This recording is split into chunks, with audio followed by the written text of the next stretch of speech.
सो hi everyone, अस्सलामु अलैकुम। कैसे हैं आप सब। स्टार्ट करते हैं अपना रिव्यू रिएक्शन वीडियो। वैसे मैं सोच रही हूँ कि मैं सितारा के व्लॉग पर रिएक्शन दूँ, रिव्यू बनाऊँ, लेकिन क्या है कि सामने जैसे ही वीडियो मैं ऑन करती हूँ यूट्यूब जब तो कुछ ना कुछ यहाँ चल ही रहा होता है। जैसे कि आयशा के 2 व्लॉग्स आ गए, साथ ही साथ मैंने बीना बाजी का पुराना वीडियो, गो कि बहुत पुरानी बात भी नहीं है ना, वो था ना एक ज़रा सी बात पर बरसों के याराने गए, लेकिन इतना तो हुआ कुछ लोग पहचाने गए। तो वो वाला भी बरसों वाला सिलसिला नहीं है।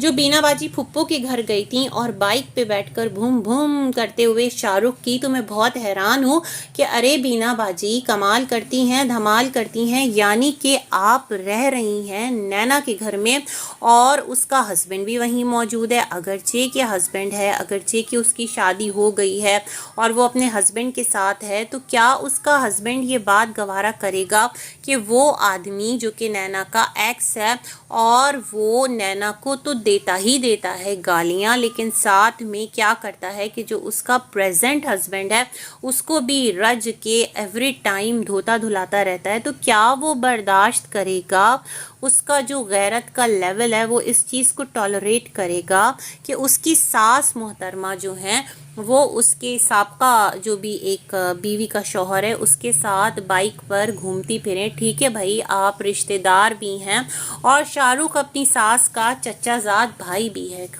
रिश्ते और वो भी कहाँ कहाँ के, लेकिन सारे हक हलाल के रिश्ते हैं। खुदा ना करे हराम रिश्ता कोई भी नहीं है, इस बात को जहन में रखिएगा। हाँ, कॉम्प्लिकेटेड ज़रूर है।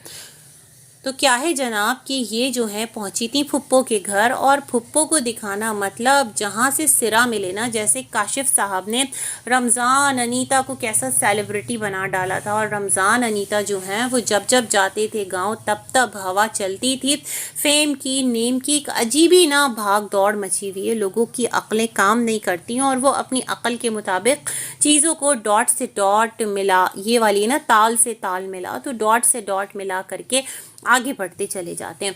लेकिन खैर मैं यही सोच रही थी, लेकिन फिर सोचते सोचते शाहरुख का चैनल जब मेरी नज़रों के सामने आया तो मैंने कहा है ये दोबारा से वो जो शाह है उसकी कहानी को क्यों जिंदा कर रहा है। लोग जिसे भूल गए हैं, लोग जिस टॉपिक पर कहते हैं ना कि मट्टी डाल के आगे निकल गए हैं, भाई साहब आप उसको क्यों इतना ज़्यादा जीवित कर रहे हैं, उसको क्यों दोबारा से ज़िंदा करने की कोशिश कर रहे हैं। तो समझ में मुझे ये आया कि ये जो मोहतरम हैं शाहरुख, ये क्या करते हैं कि चैनल जो है ना वो अपना डिज़ाइन करते हैं, बनाते हैं, उस पर सब्सक्राइबर्स पूरे होते हैं, वो मोनो हो जाता है, तो फिर वो चैनल मुझे लगता है आगे सेल आउट करके ये बढ़ जाते हैं। जैसे कि अब इन्होंने न्यू चैनल अपना बनाया और उस चैनल की स्ट्रेटजी क्या है, इन्हें पता है कि जो ऑडियंस है वो यहाँ पर आएगी अगर ये कुछ राज खोलेंगे, मटास खोलेंगे, कभी कुछ कहेंगे, कभी नैना को बुरा भला कहेंगे, लेकिन अपना ऑडियंस थक चुकी है, वो नैना की भी बुराई सुनने में इंटरेस्टेड नहीं है और इतनी तेज़ी से इनके पास फ्लक्स नहीं जा रहा जो एक टाइम पर जाया कर रहा था इनके चैनल पर, क्योंकि लोग बेजार आ चुके हैं। उन्हें समझ आ चुका है कि कुछ ना कुछ नहीं बल्कि बहुत कुछ गड़बड़ है और दाल जो है वो पूरी की पूरी काली है, अजीब ही हुलिये वाली है। तो दैट्स वाई जो लोग हैं अब वो इतना ज़्यादा ना इस पूरी सिचुएशन में अपना इनपुट नहीं डाल रहे, मतलब इनपुट तो ये डाल रहे हैं, वो आउटपुट नहीं दे रहा है, क्योंकि उन्हें समझ आ गया है कि ये चैनल को लेकर आगे चलने की स्ट्रेटजी है। मतलब सितारा की कोई भी एक जो एक होता है ना कि सितारा को या तो क्लियर करना या फिर कोई उससे कनेक्टेड कोई भी स्टोरी उसको लाकर थोड़ा सा चैनल पर उसकी तारें हिलाना, तो शायद कि लोग जुड़ जाएं, शायद कि क्यूरियोसिटी पैदा हो जाए। बट लोग भी बोर हो चुके हैं इन तमाम तर फसानों से, इन तमाम तर किस्सों से। लेकिन मुझे ये समझ में आया है कि इनका क्या तरीक़ाकार है। वैसे रमज़ान भी साथ ही बैठा रहता है, तो खैर जनाब ये तमाम तर भी मेरे जहन में बातें थी और मैंने कहा ना 2 दिन मैंने वीडियोस नहीं देखे थे, इतने ज़्यादा ना बनाए थे, तो जैसे जैसे मेरी नज़रों के सामने आ रहा है तो मैं तमाम तर चीज़ों को रिव्यू कर रही हूँ। अच्छा, आयशा की 2 वीडियोस आई हैं। पहले तो जो एक मुमताज़ वाला चैनल है ना उस पर वीडियो आई है, तो मुमताज़ जो है वो आयशा की वालदा मरहूमा का नाम है, जिस तरह के चाचू अनवर ने कहा था जब दीदी ने कुछ गलत बातें नजमा की वालदा के लिए कर दी थी, तो ये बात मुझे क्लियर हो गई थी। मैं सोचा करती थी इसने अपने चैनल का नाम मुमताज़ क्यों रखा हुआ है। तो खैर ये इनकी वालदा मरहुमा का नाम है जहाँ तक मुझे समझ में आया है, अगर मैं गलत हूँ तो बता दीजिएगा। मैं बड़ा हैरान, ये रेड चैलेंज और कहाँ से आए हैं ये झुमका, और झुमका गिरा रे वो झुमका बरेली के बाज़ार में, ये शॉर्ट भी बना दिया है। मतलब आयशा क्या करना चाहती हैं और क्यों दोबारा से उस टॉन्ट की ट्रेन में बैठकर रवां दवां हैं। और इनका जो मेन चैनल है वो भी वापस आ गया ग्रैंड बैकअप के साथ, क्या वेलकम बैक बैकअप जो भी कह लें उसके साथ ही आई हैं। क्यों, मतलब कोई रीज़न तो दीजिए भाई। हम सारे यहाँ पर बैठे हैं मुंतज़िर, आंखों में उम्मीद किए दिए जलाए कि आखिर हो क्या रहा है। जब स्ट्राइक्स पड़ी थी तो आप लोगों ने क्लियर आकर कहा था और तमाम तर बातें रखी थी। उधर से डीडी ने भी अपना जो साइड है चैनल का वो यहाँ पर हमारे सामने जिस तरह रोया पीटा था, और उसके पीछे वो आपकी ना यहाँ पर उसने एक कहते हैं ना कि बिलो द बेल्ट जाकर एक गलत ज़ुबान इस्तेमाल की थी, जिसकी वजह से तमाम तर मसले बढ़े। फिर जो चीज़ें हैं वो बहुत ख़राबी की तरफ भी गई, तो उसका भी चैनल वापस आ गया और आपका चैनल भी वापस आ गया। मतलब लौट के बुद्धू घर को आए, लेकिन किस तरह से आए भाई हम सारों को वो भी तो बताएं। हम भी तो पड़े हैं राहों में, हम सुनना चाहते हैं, देखना चाहते हैं आखिर चल क्या रहा है। वो कौन सी एक टेक्निक है जो आप दोनों यूट्यूबर्स ने अप्लाई की है। खैर उस पर बात करेंगे, लेकिन यहाँ पर जो आयशा है रेड चैलेंज के साथ, रेड बेडशीट तो पहले दिखा चुकी थी, रेड ड्रेस कैरी किया, कानों में बड़े बड़े झुमके पहने, हैवी हैवी उनको दुपट्टे के पल्लू से यूं कान के पीछे करके बाहर निकाला, फेस पे मास्क, फुल मेकअप, तैयार रेडी होकर इन्होंने कहा कि अगर झुमके पहने हैं तो तैयार भी होना है, और अपने हस्बैंड के लिए तैयार हुई।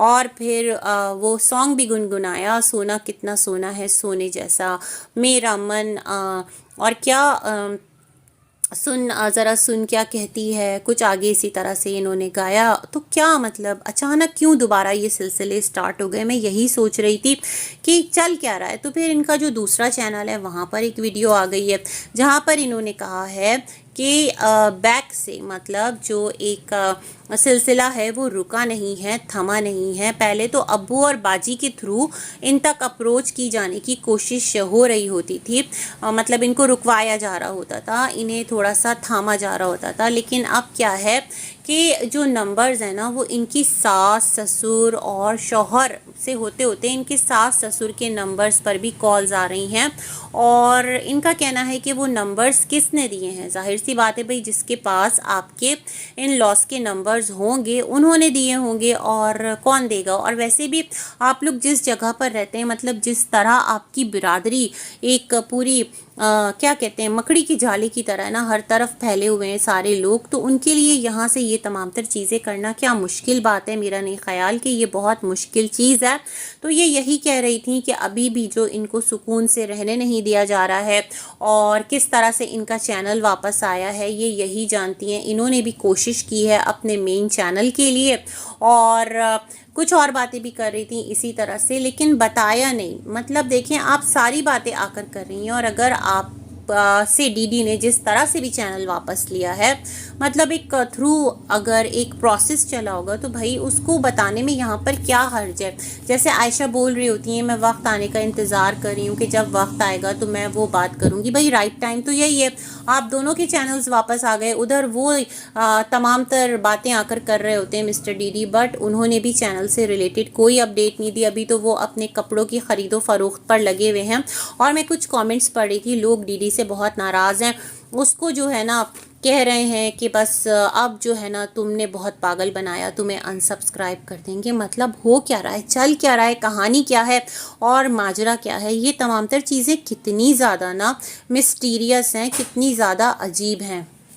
देन आयशा ने फिर दोबारा से वही बातें कही कि अब्बू छोड़ के जा चुके हैं तो बाजी छोड़ के जा चुकी है। आयशा जो जा चुके तो जा चुकी है, टाइम एंड अगेन उसका जिक्र क्यों करना, मुझे ये भी समझ में नहीं आ रहा। बाकी जो इनका ये वाला वीडियो था इसके अंदर बहुत सारी चीज़ें repeat and repeat and repeat थी। मैं किसी और के वीडियोज़ तो देखती हूँ नहीं, आयशा के वीडियोज़ देख लेती हूँ। जो व्लॉगर्स हैं ना बेसिकली उनके वीडियोज़ देखकर अपना रिव्यू यहाँ पर इस कॉन्ट्रोवर्सी की मैं बात कर रही हूँ, और दीगर जो कॉन्ट्रोवर्सीज चल रही होती है है ना, तो वहाँ पर मैं रिएक्शन चैनल्स को भी सुनती हूँ ताकि पता तो चले भाई सबका ओपिनियन क्या है। बट यहाँ तो बिल्कुल भी नहीं। बहुत हुआ तो जो हेटर साइड की कुछ अगर उन्होंने क्लिप्स लगा दी, कुछ एक रिव्यू बना दिया, नज़रों के सामने आ गया, तो मैंने उनकी वीडियो देख ली। तो I have no idea about it कि आखिर आयशा का चल क्या रहा है सिलसिला। लेकिन इन्होंने कहा कि इन्होंने केस किया है, तो केस अगर किया है तो तुम लोगों को भी करना है, तो कोई नोटिस भेजो, कुछ इस तरह की चीज़ें करो। कॉल्स करके क्यों थ्रेट कर रहे हो, क्यों ब्लैकमेल कर रहे हो। और इनका मज़ीद कहना था कि जब इनको बुलाया जाएगा ना इदारों में, क्योंकि इन्होंने तो केस किया है, और अगर कोई इन पर करता है तो फिर ये वहाँ जाएंगी और जाकर बताएंगी किस तरह जो इनके अम्मी अब्बा हैं उनको अलहदा किया जा रहा है। भाई देखिए ना, अम्मी दूध पीती बच्ची हैं ना अब्बा दूध पीते बच्चे हैं। दोनों जो हैं वो उम्र के जिस हिस्से में हैं, उनके लिए अगर वो साथ रहना चाहते हैं तो उनको कोई अलग नहीं कर सकता। अगर उनमें से एक भी अलग रहना चाहता है ना, तो उनको कोई साथ नहीं कर सकता। ऐसी कौन सी मजबूरी है जो शौहर को बीवी से या बीवी को शौहर से अलहदा कर देगी, हत्ता कि उनकी अपनी कोई कहते हैं ना अपनी कोई मर्जी ना हो। ये तमाम तर बातें मैं सोच रही थी। अच्छा जी, साथ ही साथ मैं यहाँ पर थोड़ा सा सितारा के व्लॉग पर भी बात कर लूँ, क्योंकि सितारा का व्लॉग देखा है। बेसिकली जो सितारा है वो शिफ्ट हो गई हैं न्यू घर में, और न्यू घर कहाँ है, सितारा ने कहा जहाँ पर पुराना घर था उसके ही आसपास 2-3 जो लेन्स हैं या गलियां हैं वो छोड़कर इन्होंने घर लिया है। तो मैं सोच रही थी कि जब घर इतना करीब सितारा को मिल गया था, अभी मैं आयशा कहने वाली थी, तो इतने लॉन्ग डिस्टेंस पर क्यों जा रही थी। बेसिकली मुझे लगता है सितारा कंटेंट बना रही थी, और व्लॉगर्स करते हैं भाई क्या दिखाएंगे रोज़ाना, है ना, क्योंकि जो ऑडियंस है वो कुकिंग में इंटरेस्टेड नहीं है, ऑडियंस को इन तमाम तर चीज़ों में दिलचस्पी नहीं है, उन्हें कंट्रोवर्शियल चीज़ों में या इस किस्म के हल्ला गुल्ला थोड़ा सा क्यूरियोसिटी में इंटरेस्ट है। तो मेरे ख्याल में इंटरेस्ट बेस्ड व्लॉगिंग जो है वो जारी है, ऑडियंस भी यही देखना चाहती है। तो सितारा ने कहा चलो जो देखना चाहते हैं वही हम आपको परोसते हैं। तो खैर यहाँ पर एक बात जो मैंने फ़ील की कि जो सितारा हैं वो अपने न्यू घर में गई अम्मी के साथ, तो कलाम पाक लिया हुआ था दोनों ने। वहाँ पर एक कलाम पाक की ना रेसिटेशन चला दी, तिलावत चला दी। अच्छा इम्पैक्ट आया, सुनने में अच्छा लगा बहुत थोड़ी देर के लिए। तो मुझे याद आ गया सबा का व्लॉग, जहाँ पर उसने अपने बेबी का फेस रिवील किया ना, तो वहाँ पर सूरह रहमान प्ले कर दिया था, वो एक क़िरात चला दी थी। मतलब वो लोग तो नहीं सुन रहे थे, लेकिन क्या कि जब वीडियो एडिटिंग करके अपलोड की ना, तो वहाँ पर वो ऑडियंस के लिए उन्होंने कर दिया। तो सेम चीज़ सितारा ने भी की। सितारा कहीं ना कहीं इब्राहिम फैमिली को देखती हैं और उन्होंने खुद एक्सेप्ट किया है। लाइकवाइज मैंने सबा का व्लॉग देखा, उसका भी एक इमोशनल गुड बाय था। मतलब दोनों एक दूसरे के आइडियाज़ को कहीं ना कहीं ले रहे होते हैं, ऐसा मैंने फील किया है। और ये वाली जो चीज़ है ना तिलावत वाली, ये सबा ने अभी लेटेस्ट की है, और लेटेस्ट ही सबा का व्लॉग आया इमोशनल गुड बाय। वैसे क्रिंज वो भी बहुत सारी चीज़ें कर रही होती हैं सबा भी।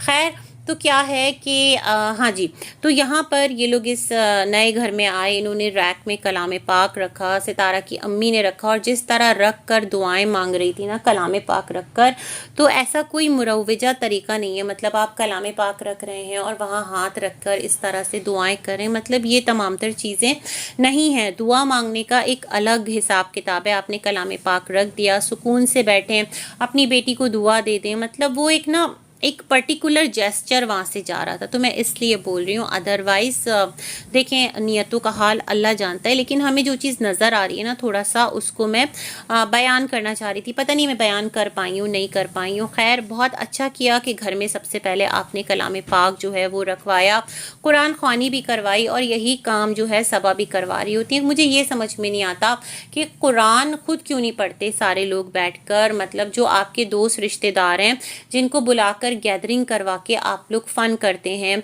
हल्ला गुल्ला करते हैं, खाना पीना करते हैं, तो वही सारे लोगों को इनवाइट करें, बोलें आ जाओ भाई थोड़ा सा कलाम पाक पढ़ लेते हैं। वैसे तो कलाम पाक आप खुद भी अगर पढ़ लें, जितना आप से पढ़ा जाए, क्योंकि उसमें ज़बरदस्ती नहीं है ना कि आपको बस पढ़ना है, नहीं, जितना आप खुद ज़ौक़ शौक़ से तिलावत पूरे खुशू खुजू के साथ कर पाएँ तो उसका ही है। मतलब जबरी आपको नहीं करना। और इस तरह खैर तो आपने सबको बुलाकर वो कलाम पाक पढ़वाया, बच्चों को देख खिलाई, मतलब देख बटवाई।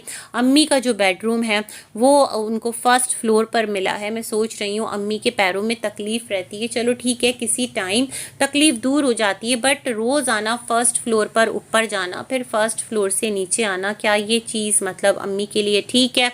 क्यों उन्होंने फर्स्ट फ्लोर पर अपना जो रूम है वो सेलेक्ट किया, मैं ये भी सोच रही थी। खैर, इसके साथ साथ यहाँ पर एक और बात थी जो मुझे करना थी। हाँ, जो सितारा का ड्राइंग रूम है या लाउंज है, क्या है, वहाँ पर सितारा ने कुछ सोफ़े परचेज़ किए हैं न्यू, मतलब उन्होंने स्टफ़ ख़रीदा है। हालांकि उनके पास तमाम तर चीज़ें थी, बट नया घर और नया शौक़ और नई चीज़ें, ये होगा। अभी जितने व्लॉगर्स हैं वो ऐसे ही कर रहे होते हैं। तो अगर मैं यहाँ पर देखूँ तो सितारा, अभी मैं सबा कहने वाली थी, सितारा पूछ रही थी कि ये जो सोफ़े हैं ये सेल आउट हो रहे थे। जो वो एक बहुत दूर घर देखने गई थी तो वहाँ की ओनर थी, उन्होंने सारा सामान सेल कर दिया। रेंट पर उन्होंने बेसिकली फर्नीचर और तमाम तर चीज़ों के साथ दिया हुआ था। लेकिन अब क्या है, जब सेल किया तो सितारा को ये सोफ़े बहुत अच्छे लगे तो इन्होंने ये सोफ़े परचेज़ कर लिया। अब जो सोफ़े हैं वो रखे हैं, सितारा ने कर्टन्स लगाएंगी या जो भी करेंगी। और जो वॉल का पेंट है ना, तो मुझे ऐसा लग रहा है कि जो सोफ़े का कलर है ना वो बहुत डिम है। मुझे पर्सनली ना वो डिज़ाइन अच्छा नहीं लग रहा। सोफ़ा अच्छा है माशाल्लाह, मटेरियल अच्छा है, देखने में बहुत कंफर्टेबल भी लग रहा है, बट एक उसका जो फैब्रिक है ना, सितारा ने कहा इसे चेंज करवाना चाहिए या छोड़ दें। मैं समझती हूँ अगर आप इतना खर्च कर रहे हैं और अगर अच्छे कि ये आपका अपना घर है तो किसी डिज़ाइनर को हायर करें जो आपको होम डेकोर करके दे, जो आपको बताए आपको आपके घर में किन चीज़ों की ज़रूरत है, कितना सामान आपको रखना है, कितनी चीज़ें एक्स्ट्रा है जो आपको कहीं स्टोर में डंप कर देनी है।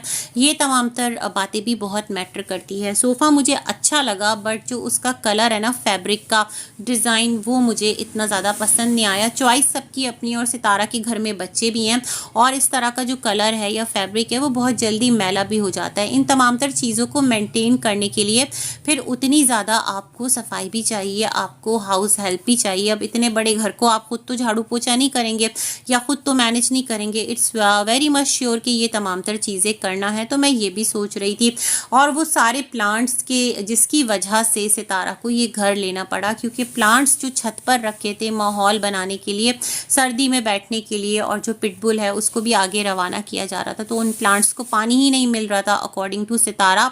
हालांकि वहाँ पानी की कमी थी, उसके बावजूद जो सितारा है उन्होंने इतना प्लांट अपने उस घर की छत पर रख लिया था।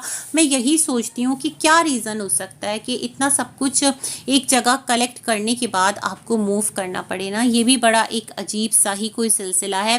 क्या ये सितारा का मतलब जो स्टे है, ये ड्रीम हाउस जो है वो नहीं मतलब सितारा बनवा सकती थी अगर वो रेंट पर भी था? हो सकता है जो आपका एक मालिक मकान हो उसने आपको नोटिस किया हो, आप खाली कर दें, ऐसा भी पॉसिबल है ना। और इस तरह की चीज़ें हो सकती हैं। अगर कि रेंटेड था, सुनने में तो यही आया था ना कि रेंटेड है सितारा का घर वो वाला, लेकिन ये घर सितारा का माशाल्लाह बहुत बड़ा है और इसका जो पोर्च है वो भी बहुत बड़ा है। वहाँ पर प्लांट्स अच्छे लग रहे थे, एक फ्रेशनेस का एहसास हो रहा था, घर में भारीपन नहीं लग रहा। घर जो है ना माशाल्लाह बहुत एक हल्का फुल्का लाइट लाइट सा लग रहा है। तो होप सो कि ये घर आपको रास आए, और जब तक आप यहाँ पर हैं तो अच्छे से रहें, और जब जाएं तो फिर कंप्लेंट्स ना करें कि इस घर में ये भी ख़राबी थी वो भी ख़राबी थी। क्लियर होकर बोलें कि भाई मुझे घर चेंज करना है, मुझे यहाँ नहीं रहना, मतलब कंप्लेंट्स ना निकालें, है ना। तो ये वाली बात मैं कहना चाहती थी। बाकी अल्लाह मुबारक करे, इसी के साथ कहती हूँ।